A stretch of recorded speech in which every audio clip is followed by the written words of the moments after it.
Assalamualaikum warahmatullahi wabarakatuh. Anak-anak sekalian, Bapak coba untuk menjelaskan melalui video recording ini ya, karena memang beberapa hari ini kita sudah masuk masa PTMT dan banyak sekali kendala-kendala seperti apa sih namanya, suaranya nggak kedengeran yang di rumah, terutama untuk yang online ya, yang masih di rumah. Kemudian, ada lagi kendala-kendala seperti, kameranya nggak kelihatan, Pak, kayak gitu kan. Jadi, makanya di sini Bapak mencoba untuk menjelaskan, pertemuan-pertemuan yang memang kita sempat terhambat ya, baik secara suara maupun, visual atau tampilannya di Zoom kalian. Oke, Bapak mau menjelaskan materi yang hari Rabu kemarin karena memang banyak yang, cerita ya ke Bapak kalau kemarin itu suaranya nggak jelas. Bapak coba share screen dulu ya.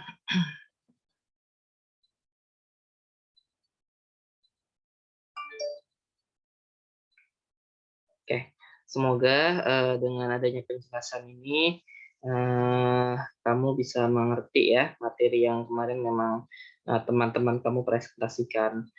Oke, Bapak mulai dari nomor 5 ya. Jadi nomor 5 ini kemarin dijelaskan sama teman kamu, Rina. Nah, untuk penamaannya mungkin Bapak ulangin ya. Cuman mungkin Bapak nggak bahas semuanya, Bapak hanya bahas yang, CL saja ya. Nah, jadi, nomor 5 ini materinya yaitu tentang asam, oksihalogen. Ya, judulnya adalah asam oksihalogen. Kalau sewaktu kelas 11, waktu kita belajar asam basa, mungkin kamu sudah sangat familiar dengan yang namanya HCl, ya kan, HF, HBr. Nah, ini asam fluorida, asam bromida gitu kan. Nah, untuk di kelas 12 ini kamu akan belajar bahwa ternyata HCl itu selain cuman ada H sama Cl, dia juga bisa mengikat oksigen. Makanya disebutnya kenapa asam oksihalogen. Nah, bahkan dia itu nggak cuma bisa ngikat satu oksigen doang, bahkan bisa sampai 4 gitu ya. Ada HClO4 ya kan, ada HClO3, kemudian ada HClO2, dan ada lagi yang namanya HClO. Nah, untuk pertama-tama kita akan belajar tentang penamaannya dulu. Kalau HClO4 itu kan kalau kita ionisasikan menjadi H+ dan ClO4-, ya. Kemudian kalau misalnya HClO3 itu adalah H+ dan ClO3-. Nah, kalau HClO2 berarti dia itu H+ dan ClO2-, dan kalau HClO itu berarti H+ dan ClO-. Nah, sekarang untuk penamaannya ya. Kalau untuk asam-asam yang memang dia itu O-nya ada 4, contohnya HClO4 ya, maka dibacanya adalah asam perklorat. Perklorat. Jadi dia itu ada awalan per dan akhiran A. Berarti nanti kalau misalnya unsurnya diganti Br gimana Pak? Misalkan HBrO4 ya sudah berarti asam perbromat gitu ya, perbromat. Ya, kalau HiO4 ya berarti asam perioda.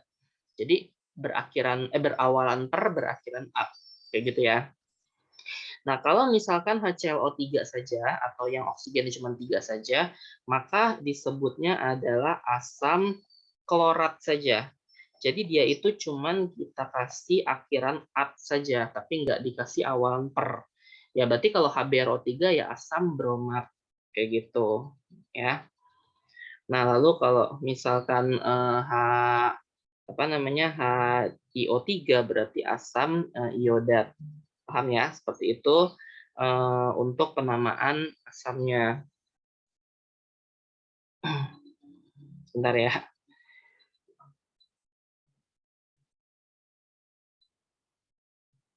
Iya.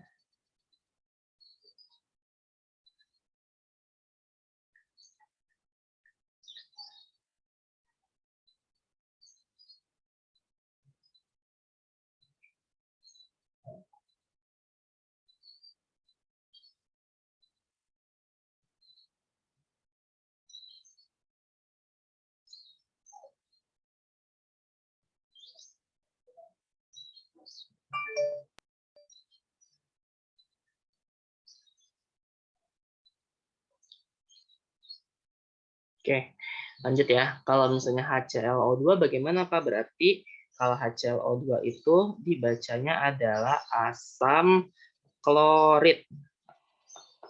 Ya, jadi dia itu berakhiran -id. Berarti kalau HBrO2 asam bromid, HiO2 asam iodid, seperti itu ya. Nah, kalau HClO dia itu dibacanya adalah asam hipoklorit. Ya, kalau misalnya O-nya cuma satu ya, jadi awalannya hipo, akhirannya adalah id. Jadi kalau HBrO berarti asam hipobromid, kalau HiO berarti asam hipoiodid. Seperti itu. Paham ya sampai sini ya? Ini jika memang dia itu akhirannya adalah apa namanya? Ya, ini untuk tata nama asam-asam yang memang oksihalogen atau yang O-nya 4, O-nya 3, O-nya 2, dan O-nya 1. Paham ya sampai sini ya?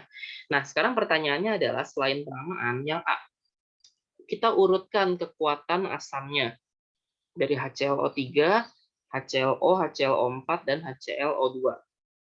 Ya, jadi misalkan Bapak punya HClO4, lalu ada HClO3, ada HClO2 dan HClO. Nah, ini bagaimana Pak kekuatannya Pak? Nah, kita melihatnya itu kemarin dari harga biloxnya. Kalau H itu kan +1, oksigen -2 kali 4 berarti -8. Berarti Cl-nya +7 ya. Ini bakal lingkarin nih sama Bapak nih +7. Lalu kalau misalkan HClO3 itu +1 -6 berarti Cl-nya itu +5 ya kan. Nah, ini Bapak lingkarin ya +5. Kemudian kalau misalnya HClO2 itu kan +1 ini -4 berarti Cl-nya adalah +3 ya. Oke, lalu sekarang kalau HClO bagaimana Pak? Berarti H-nya +1, oksigennya -2, Cl-nya +1. Nah, sehingga ini menjadi +1. Nah, kalau kita perhatikan biloxnya, bilox yang paling tinggi kan di sini ketika oksigennya 4 kan, +7. Berarti asam yang paling kuat itu yang biloxnya paling besar. Jadi dia mengikuti biloxnya, paling tinggi adalah HClO4. Ya, lalu yang kedua itu siapa? Ya HClO3 +5 biloxnya. Kayak gitu ya. Lalu yang ketiga baru si HClO2 dan yang terakhir itu adalah HClO. Jadi kalau misalnya kekuatan asamnya mau kita susun, yang paling besar itu adalah si yang oksigennya 4, HClO4, HClO3, HClO2, HClO. Baru nanti yang paling lemah itu HClO. Kenapa? Karena biloxnya lebih besar yang HClO4. Paham ya sampai sini ya? Nah, kemudian pertanyaan yang B, Pak, bagaimana kalau unsurnya sama? Contohnya nih ya, ini pertanyaannya adalah kalau HBrO3, HiO3 sama HClO3, Pak, bagaimana? Coba ya, HBrO3, HiO3 sama HClO3. HBrO3, HiO3 sama HClO3. Nah, ini berarti kan kalau kita cari biloxnya ya, ini +1, ini -6, ini +5, ya kan? Yang ini sama, +1, -6, +5. Yang ini +1, -6, +5. Nah, ini karena sama-sama O3 semua ya, oksigennya sama-sama 3, cuman unsurnya doang yang berbeda, ternyata biloxnya mereka juga sama. Nah, terus gimana Pak kita ngebandingin yang lebih kuat dan yang lebih lemahnya? Berarti kita nggak bisa membandingkan dengan biloxnya. Nah, nanti kita balik lagi ke keelektronegatifannya. Kan F, Cl, Br, I.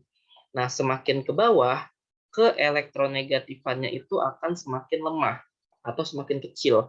Maka asamnya pun juga akan semakin lemah. Nah, jadi kalau gitu yang paling besar itu ya si Cl, karena kan Cl itu yang paling atas. Ya, jadi HClO3 lebih besar dari HBrO3 dan yang paling lemah itu adalah HiO3. Pak, bagaimana dengan F? Nah, sampai sekarang ini karena elektronegatifannya si F itu sangat tinggi ya. Nah, itu belum bisa disintesis atau belum bisa dibuat senyawa yang ada oksigen ya. Jadi HFO4, HFO3 tuh belum belum ada gitu ya. Cuman HF aja yang kamu kenal waktu kelas 11 tuh yang asam fluorida gitu ya. Nah, ini ada kalau HF. Tapi kalau misalnya sampai HFO4, HFO3, pokoknya kalau mengikat oksigen dia belum bisa, saking dia itu ke elektronegatifannya atau kereaktifannya sangat besar. Ya mungkin nanti kalau misalkan kamu sewaktu-waktu jadi ilmuwan kimia ya, kamu bisa mensintesis HFO4, HFO3 dengan cara apapun nanti ya. Bapak doain semoga ada yang sampai ke sana, ikutin jejak Bapak ya, jadi kimia. Oke, nah sekarang nomor 6 ya. Nah ini nomor 6 ini kegunaan gas mulia dan halogen. Ini mungkin Bapak nggak terlalu bahas banyak ya. Ini Bapak ambil saja dari PPT Bapak ya. Jadi kalau misalkan dari gas mulia dulu ya kan He, Ne, Ar, Kr, Xe, dan Rn. Nah kalau helium itu ini untuk mengisi balon udara ya. Jadi kalau mungkin kalau kamu yang pernah tamasya atau wisata dengan balon udara atau balon terbang, nah itu pakai helium gitu ya. Zaman dulu, tapi nggak tahu kalau sekarang kan teknologi semakin berkembang ya. Neon itu untuk lampu ya, makanya ada lampu. Kenapa namanya ada lampu neon kan? Nah kemudian kalau argon itu juga sama pengisi bola lampu, mungkin cuman beda saja ya bola lampunya. Nanti kamu silahkan searching di Google apa bedanya lampu di neon sama lampu di argon kayak gitu. Nah krypton itu untuk mengisi lampu fotografi kan, kalau misalnya kamera-kamera tuh flashnya itu kan ada flashnya kan yang kalau misalnya kena mata kita tuh kayak kita buta saat gitu atau buta sementara. Nah itu karena ada si krypton di dalamnya. Nah xenon itu untuk lampu blitz, nanti cari ya di Google itu lampu blitz itu apa. Dan kalau Rn itu karena radioaktif ya, dia itu untuk kemoterapi atau terapi kanker gitu ya. Nah, jadi kalau misalnya kenapa orang-orang tuh kalau habis di kemoterapi langsung pada botak kepalanya, itu karena si Rn tuh, disinari si Rn dia membunuh sel-sel bukan sel kanker doang tapi sel lainnya, termasuk misalkan salah satunya sel rambut kita kayak gitu ya. Kayak itu gas mulia. Nah, kalau halogen itu mulai dari F dulu ya. F itu ini Bapak mungkin jelaskan yang paling sering keluar saja ya di baik itu di ujian-ujian ataupun nanti mungkin di SBMPTN. Nah, kalau fluor itu yang pertama dia itu nanti kita belajar di kimia organik nanti ya. Ada senyawa freon itu untuk pendingin pada AC ya. Lalu ada ini nih politetrafluoroetilen. Kita juga belajar di materi polimer atau teflon itu untuk bukan panik ya, ini panci anti karat kayak gitu. Makanya ya teflon ya yang panci anti lengket. Jadi pancinya itu kalau kita goreng telur gitu ya kan, kalau panci biasa kan lengket, nah ini nggak lengket. Itu teknologi dari F ya atau fluor. Kemudian untuk mengukir hiasan pada kaca dan memisahkan isotop uranium. Tapi itu kayaknya jarang keluar ya.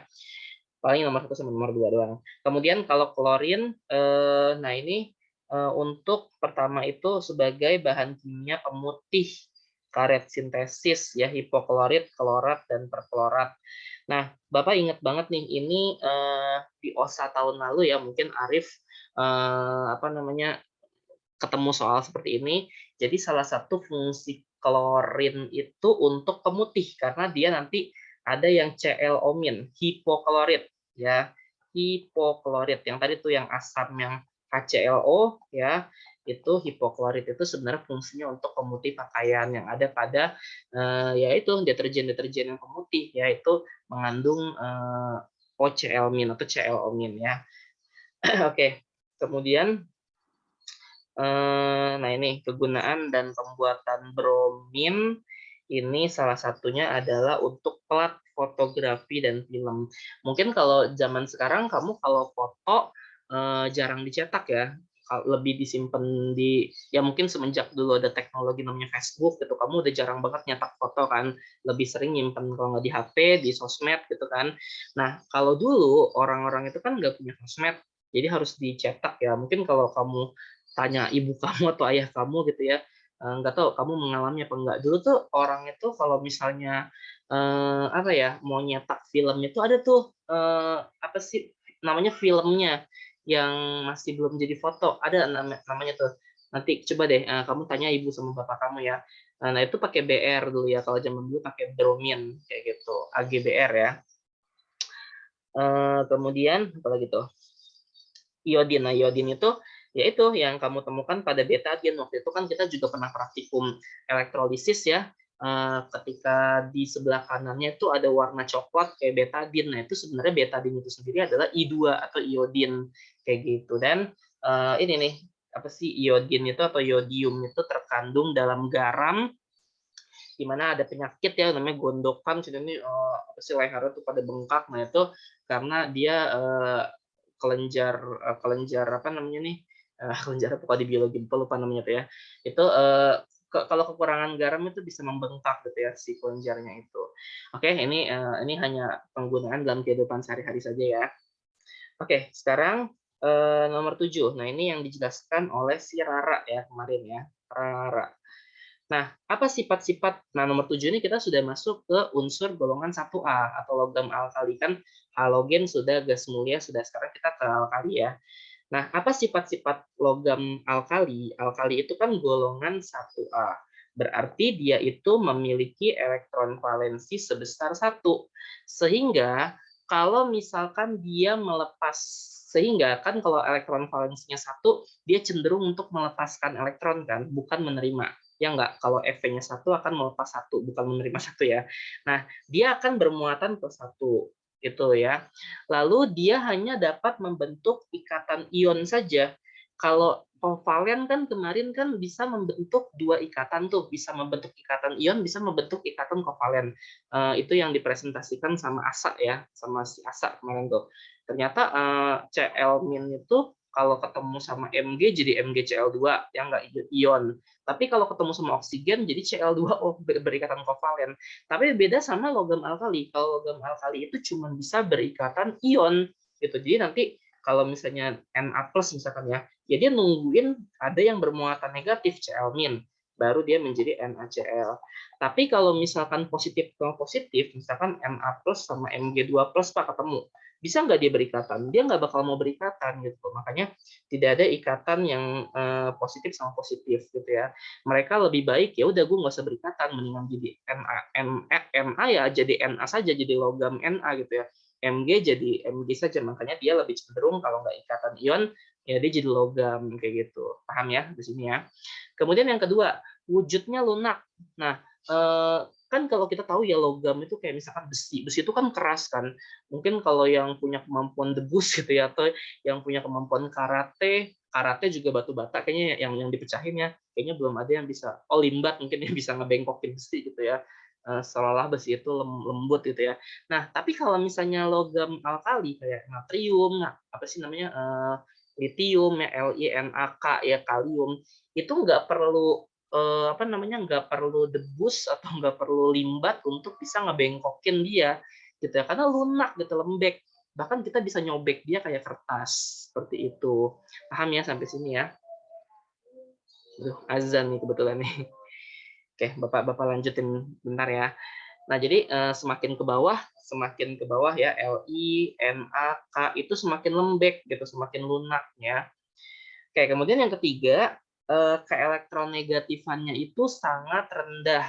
Ya kan keelektronegatifan kan dari kiri ke kanan itu semakin besar kan keelektronegatifan itu. Sementara golongan 1A itu adanya di sebelah kiri.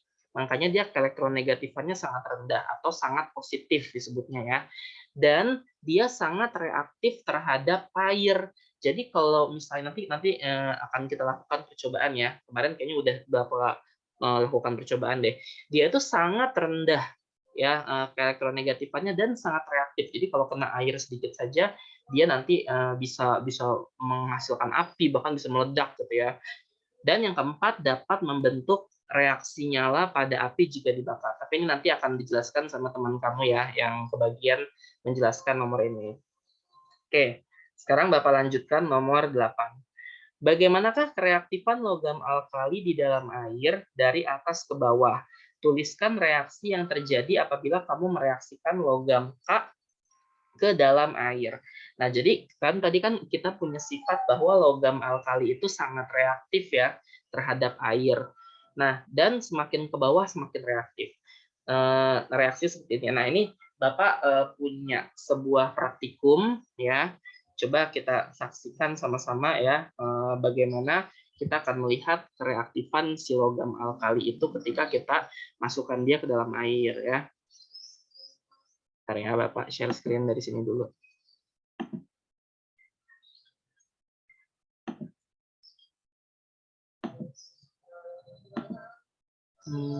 Nih, crocodile chemistry yang bagian kimia unsur ya.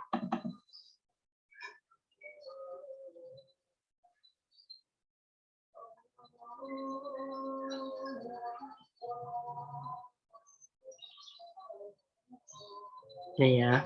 Nah, ini kereaktifan logam alkali dan alkali tanah. Nah, ini Bapak punya 4 buah logam ya. Ini dari kiri dulu, ini logam Li, ini logam Na, ini logam K. Ya, Li, Na, K. Nah, ini kan kalau di tabel periodik kan dari atas ke bawah ya. Tadi katanya dari atas ke bawah itu dia semakin reaktif. Benar nggak sih Pak dia semakin reaktif Pak? Coba ya. Ini airnya Bapak masukin air dulu nih ya ke dalam gelas kimia. Kemudian kita lihat, Bapak tetesin dulu indikator PP ya. Nah, Bapak masukin PP, masukin PP, masukin PP. Kenapa nggak berwarna? Ya jelas aja kan dia air ya kan. Air itu kan pH-nya 7 tuh. pH-nya 7 dia masih putih kan dia atau dia tidak berwarna. Nah, coba Bapak masukkan dulu ke dalam sini logam Li ya. Tuh, perhatikan deh. Tuh, dia langsung meledak kan, langsung meledak dan langsung menghasilkan nyala api. Ya, nah kalau kamu perhatikan di sini warnanya merah kan, dan dia menghasilkan tadi ada gelembung-gelembung gas. Coba ya, kita perhatikan si Na. Apakah Na itu lebih reaktif? Tadi kan katanya kan semakin ke bawah, semakin ke Li, Na, K, seharusnya Na lebih reaktif ya. Kita perhatikan deh kalau Na.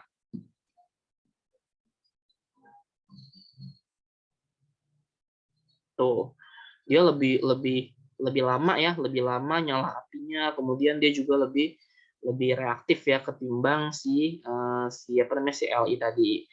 Nah, coba kita perhatikan K ya. Tuh, K baru kita ceburin aja ke dalam air dia udah langsung meledak ya istilahnya. Tuh, perhatikan deh. Nah, jadi kamu bisa menyimpulkan kan bahwa dari atas ke bawah itu kereaktifan logam alkali itu sangat besar di dalam air. Nah, lalu kenapa dia menghasilkan menghasilkan warna merah pada PP? Nah, karena kan tadi kan reaksinya ada basanya. Nanti Bapak akan kembali ke halaman yang tadi ya, ke bambu paper yang tadi. Dan tadi dia menghasilkan gelembung gas, ya kan? Oke, sekarang Bapak mau bandingin dulu sama yang alkali tanah. Ya, ini adalah magnesium nih, Mg. Mg itu kan adanya di golongan 2A ya, beli mangga campur sirsak bagi rata, Mg. Nah, apakah Mg itu akan sereaktif logam golongan 1A? Ini Bapak kasih PP dulu sama Bapak. Nah, kita lihat deh sama kita deh. Tuh. Ya kan bereaksi ya, menghasilkan gelembung gas, menghasilkan warna merah. Warna merahnya pun nggak secerah ini ya, nggak secerah si ini nih, yang alkali ini, yang nggak warna merahnya paling cuman kalau nggak 9, 10 kayak gitu ya, nanti berhubungan dengan sifat golongan 2A yang lain. Dan kemudian dia itu tidak sereaktif golongan 1A. Kalau golongan 1A kan ketika Bapak masukin bahkan mengeluarkan api kan, kalau dia enggak. Ya mungkin kalau kita tungguin bisa 2 hari ini reaksinya tuh hilang lah gitu kan, nggak lama kan PP-nya kan. Kayak gitu, paham ya sampai sini ya? Oke. Nah, jadi itulah kereaktifan logam 1A dan logam 2A yang tidak begitu reaktif ya, meskipun dia bereaksi itu menghasilkan gelembung gas, cuman gas reaktif 1A. Dan tadi 1A itu dari atas ke bawah ya, Li, Na, K semakin besar kereaktifannya. Oke, ini Bapak stop sharing ya.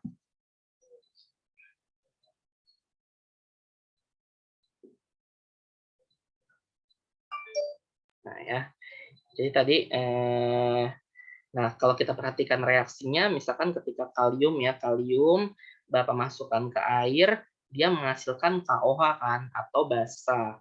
Nah, inilah yang membuat mengapa indikator PP itu berubah warna menjadi warna merah. Recording in progress.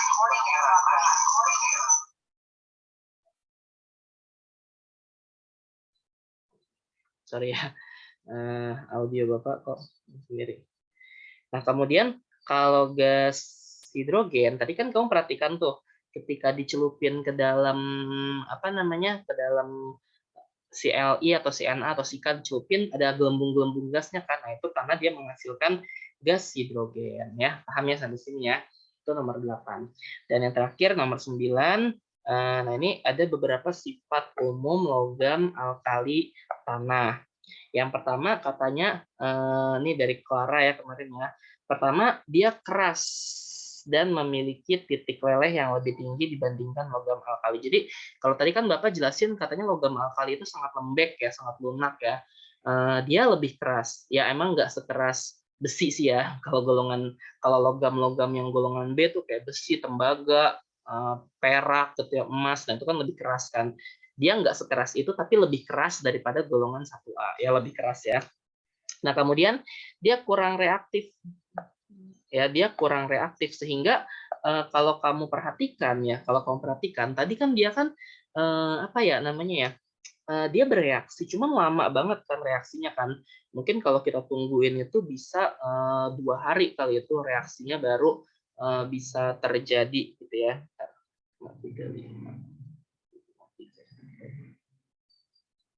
Ya nggak bisa bisa 2 hari mungkin eh, baru bisa terjadi gitu loh. Nah, terus yang ketiga, dia itu bereaksi dengan air tadi ya, tapi basanya lebih lemah. Makanya tadi kalau kamu lihat dia apa ya warna kok keluar sih? Sebentar ya.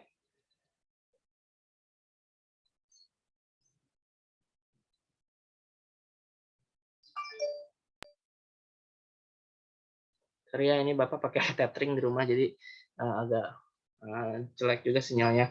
Dia bereaksi dengan air membentuk basa yang lebih lemah. Makanya tadi kalau kamu perhatikan ya, dia itu warnanya nggak sepekat ungu kan. Kalau yang golongan 1A kan ungu banget kan, warnanya ungu pekat ya. Dia nggak sepekat itu karena memang basanya nggak begitu kuat, dia lebih lemah basanya.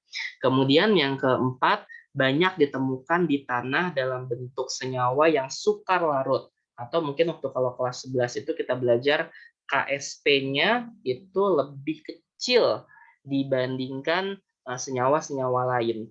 Dan dia itu kalau KSP-nya lebih kecil berarti dia rupanya atau wujudnya adalah endapan. Recording in progress. Ya. Wujudnya adalah endapan. Makanya contohnya misalkan kalau dalam kehidupan sehari-hari itu CaCO3. Ya ini kan kalsium kan. Kalsium itu kan termasuk golongan 2. Nah, CaCO3 ini yang kita kenal dengan nama batu kapur atau batu marmer gitu ya, atau pualam. Nah, ini batu kapur itu mungkin di daerah mana ya? Kalau nggak salah di daerah Bandung kesonoan ya.